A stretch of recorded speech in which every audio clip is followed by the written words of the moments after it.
धम्म जो है वो एक जीवन जीने की शैली है, और वो जीवन जीने की जो शैली है वही बुद्ध का कर्म का सिद्धांत है। जैसा आप बीज बोएंगे वैसा आप फल पाएंगे।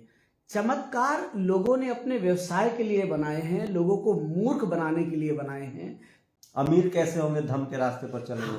देखो, इसके लिए भगवान बुद्ध की एक बड़ी अच्छी इकोनॉमी की थ्योरी है जिसे अमर्त्य सेन ने भी सराहा है। बुद्ध ने कहा है कि मन की शक्ति इतनी ताकतवर है कि व्यक्ति अपने कर्मों के फल को भी खत्म कर सकता है। यदि मन ही कमजोर है तो व्यक्ति खुशहाल कहाँ रह सकता है। आज जो संसार के अंदर वायलेंस बढ़ रहा है, जैसे अभी एक केस हुआ कि एक हार्वर्ड एजुकेटेड महिला ने अपने ही बच्चे का गला घोट दिया, क्योंकि वहां करुणा नहीं है। जो आज इस दुनिया के अंदर हो रहा है, आज बुद्ध की शिक्षाओं की, महावीर के शिक्षाओं की बहुत ज्यादा आवश्यकता है। बुद्धिज्म एक जीने की प्रक्रिया है, एक कला है। जब आप धम्म का रास्ता, बुद्धिज्म का रास्ता अपनाएंगे तो आप स्वस्थ, अमीर, चरित्रवान और करुणा आपके अंदर होगा। आप अपने माता पिता को अनाथालय नहीं छोड़ेंगे, आप अपने पड़ोसी के साथ बर्बरता नहीं करेंगे, आप अपने से कमजोर लोगों के प्रति करुणा दिखाएंगे, और जो आप पर अत्याचार करेगा उसके सामने तन कर खड़ा होंगे। बुद्ध ने कहा है, पहला हेल्थ, दूसरा वेल्थ, तीसरा रिलेशनशिप, और भी बहुत सारे उनके अष्टांगिक मार्ग हैं।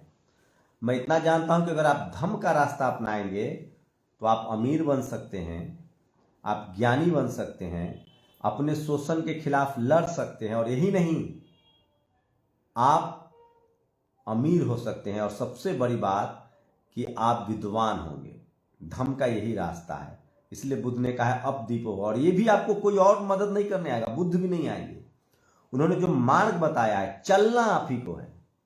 तो आपको क्या करना पड़ेगा? मेरे साथ भंते सुमेधु हैं, जिन्होंने लंबा समय यूरोप में गुजारा है, दुनिया भर के देशों को घुमा है, भारत के तमाम राज्यों को घुमा है, और ये धम्म के रास्ते पर चल रहे हैं। और धम्म के रास्ते पर चलने से आपको क्या फायदा होगा, क्या हो सकता है। लेकिन फिर मैं कह रहा हूं, कोई चमत्कार नहीं होगा। अगर आपको वजन घटाना है तो एक्सरसाइज करना पड़ेगा, जीभ पर नियंत्रण रखना पड़ेगा।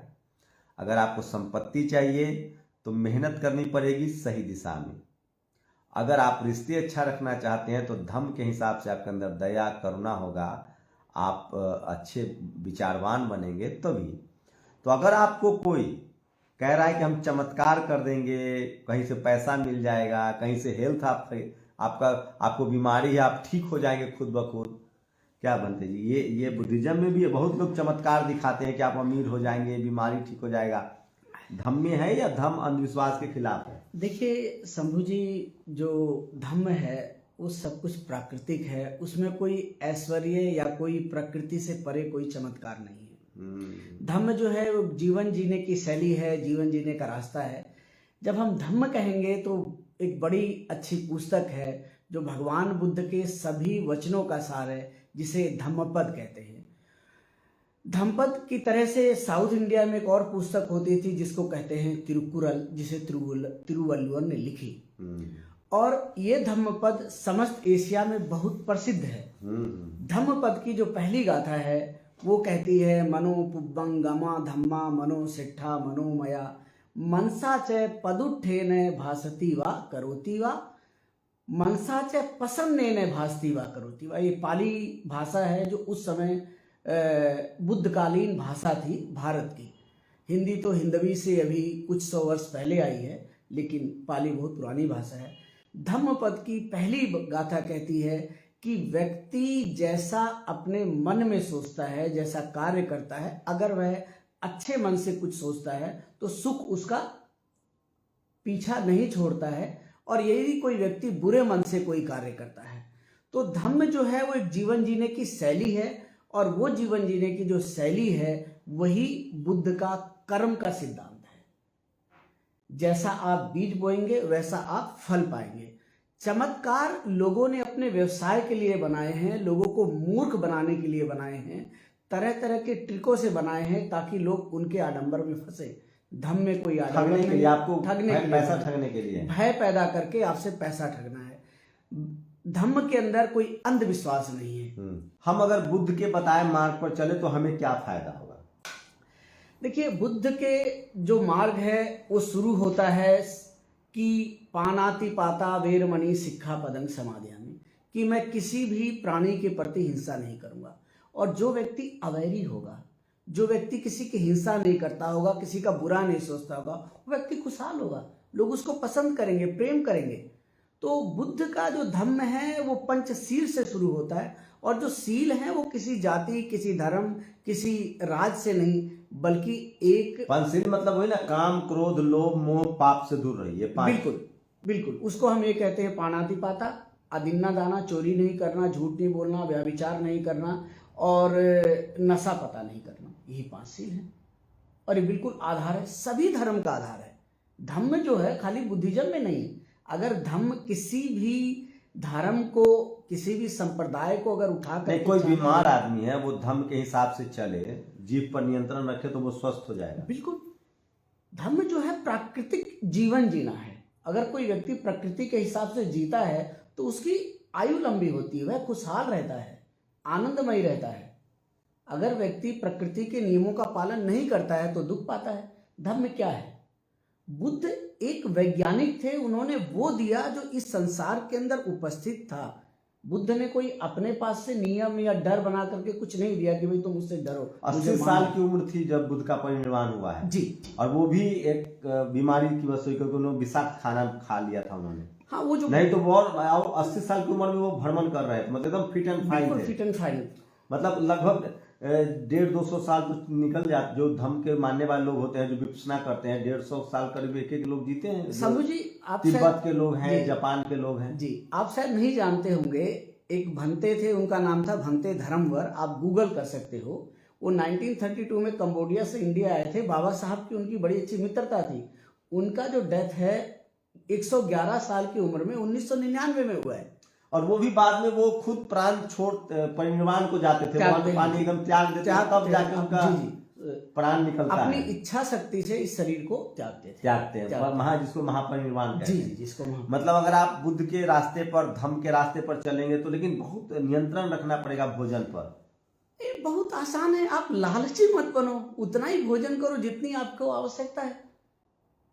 आप जानवरों को देख लो, चींटी से लेकर के किसी बड़े से बड़े जीव को देख लो, उतना ही भोजन करेगा जितनी उसकी आवश्यकता है। अगर बाकी बचेगा तो कहीं बचा के रख देगा।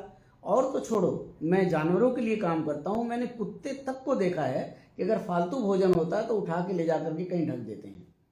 तो आप अपने लोभ, लालच और जो लालसा है उसको कम करो। अमीर कैसे होंगे धम्म के रास्ते पर चलेंगे? देखो, इसके लिए भगवान बुद्ध की एक बड़ी अच्छी इकोनॉमी की थ्योरी है, जिसे अमर्त्य सेन ने भी सराहा है। द्वे ही कम्मं नियोजये चतुर्थं निधापेय आपदासु भविष्यति। भगवान बुद्ध कहते हैं कि जो आपने अन्न किया है उसके 4 हिस्से कर लो। 2 हिस्से आप अपने भोजन, जीवन यापन पे लगाओ, परिवार के लालन पालन पे लगाओ, जो आपके सेवक हैं, नौकर हैं, उन पे लगाइए। और एक जो है चतुर्थं निधापेय आपदासु भविष्यति, और एक जो है बाकी वैसे खर्चा कीजिए। एक हिस्सा जो है आप उसे बचा करके रखो कि कभी भी आपदा आ सकती है। भगवान बुद्ध नहीं कहते कि आप फिजूल खर्ची बनो, कि आपकी आमदनी अठन्नी हो और खर्चा रुपया हो। तो स्वास्थ्य पर ही बहुत जोर है बुद्ध का। भाई, जो आयुर्विज्ञान है वो तो बुद्ध से निकल के आ रहा है ना। नालंदा को क्यों जलाया गया? आज अगर इस देश के अंदर लोग गुरुकुल की बात करते हैं, जो खुद को सनातनी कह रहे हैं, अगर वो गुरुकुल की बात कह रहे हैं तो उनके मुंह से नालंदा, तक्षशिला, विक्रमशिला, जगद्दला निकल के आता है। ये तो बौद्ध यूनिवर्सिटी थी। तो जो आपका आयुर्वेद है वो तो बुद्ध के जो यूनिवर्सिटीज हैं, बौद्ध यूनिवर्सिटीज हैं, वहीं से निकल करके आ रहे हैं। भगवान बुद्ध का जो डॉक्टर जीवक था उस समय जिसने सर्जरी करी, तो ये जो क्या कहते हैं आयुर्वेद विज्ञान है वो तो बुद्धिज्म से निकल कर भगवान बुद्ध को सही समय पर चिकित्सा नहीं मिल पाया था। वो नालंदा से दूर थे उस समय। नालंदा और कुशीनगर की दूरी ऐसा नहीं है। देखिए, ऐसा है शंभू जी, जो सिद्धार्थ बुद्धत्व से पहले वो सिद्धार्थ थे, तो जो 6 वर्ष है उन्होंने कठिन तपश्चर्या करी थी, खाना छोड़ दिया था। हाँ। एक घास के जो एक नोक है उसके ऊपर जितना अन्न आता था उतना एक दिन खाते थे। तो उससे शरीर में काफी प्रभाव पड़ा था और उन्होंने बिना रुके समस्त भारत का भ्रमण किया।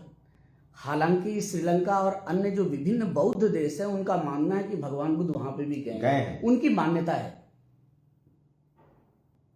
तो इस तरह से तो जो व्यक्ति ने अपना सारा जीवन लोक कल्याण के लिए लगा दिया, शरीर को बिल्कुल, फिर भी 80 साल रहे, जबकि पहले आजादी से पहले भारत की औसत उम्र 30 साल थी। और उस समय उस जमाने से लगभग 2500 वर्ष पूर्व, आजादी से 2500 वर्ष पूर्व तो क्या रही होगी।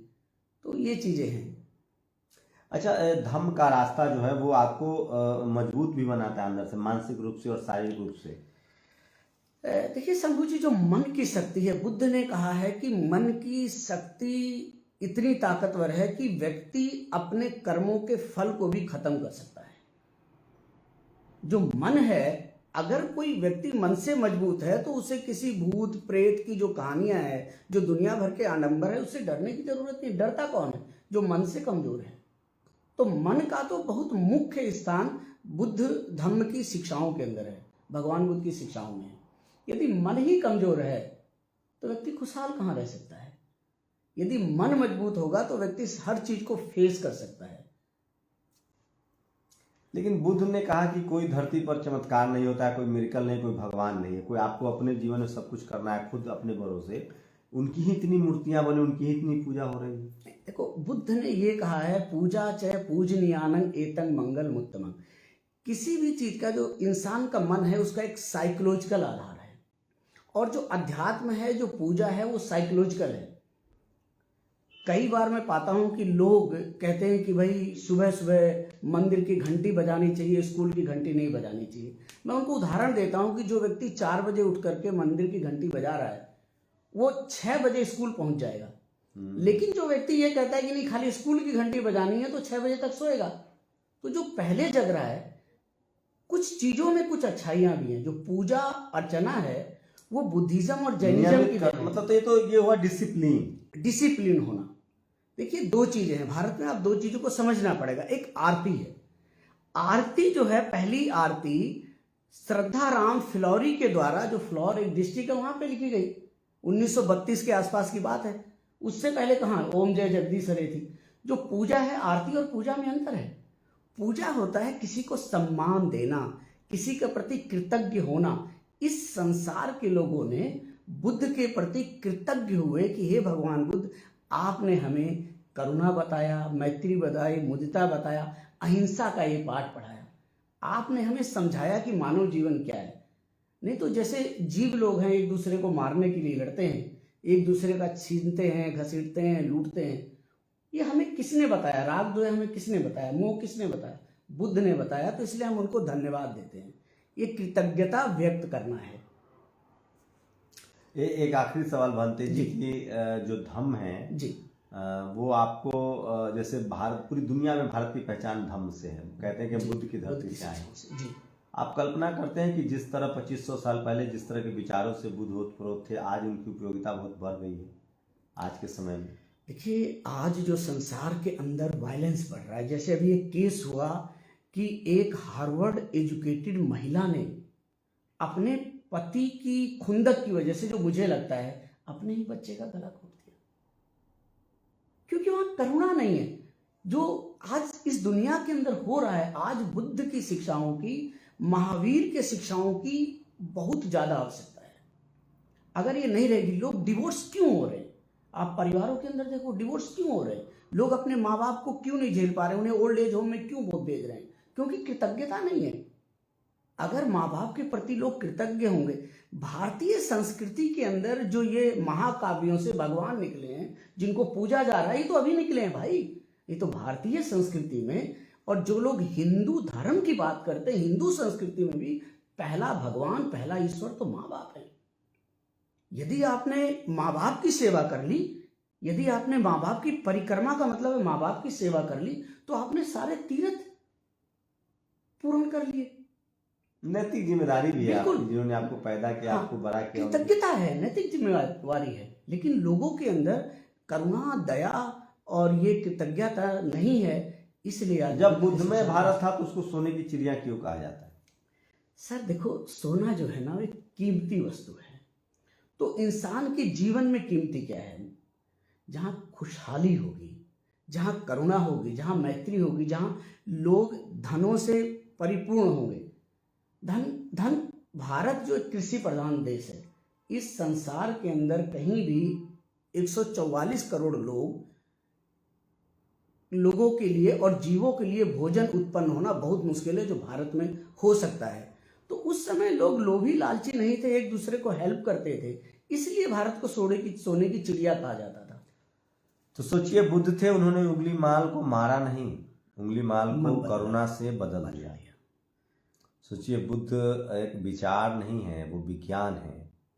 आपके शरीर के लिए, आपके दिमाग के लिए, आपकी सोचने की प्रक्रिया के लिए, और सबसे बड़ी बात बुद्ध कहते हैं कि आप खुद सबसे शक्तिशाली हैं। आप जिस दिशा में कोशिश करेंगे उस दिशा में आपको सफलता मिलेगी। इसलिए किसी भी तरह के भटकाव, किसी भी तरह के मिरेकल में मत फंसिए। जीवन में सफलता असफलता के लिए आप खुद जिम्मेदार हैं, अपने स्वास्थ्य के लिए भी आप खुद जिम्मेदार हैं। और अगर प्राकृतिक रूप से भी आप में कुछ कमी है तो भी आप अपनी मेहनत से, अपनी इच्छा बल से उसको पूरा कर सकते हैं।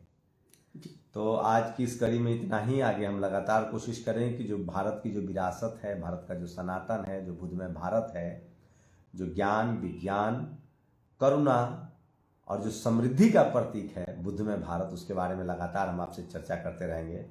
17 यूनिवर्सिटियाँ थी जब बुद्धमय भारत था। नालंदा, तक्षशिला, विक्रमशिला जैसी यूनिवर्सिटियाँ थी।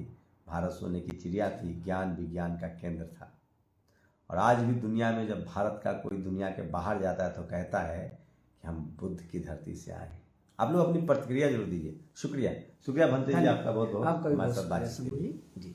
नेशनल दस्तक की आपसे गुजारिश है कि अगर इसको बचाना चाहते हैं तो नेशनल दस्तक को सब्सक्राइब करने के लिए रेड कलर के सब्सक्राइब बटन को दबाएं, फिर बेल आइकन की घंटी दबाएं। नेशनल दस्तक को बचाने के लिए बहुत जरूरी है कि हर खबर को शेयर करें, लाइक करें, कमेंट जरूर करें।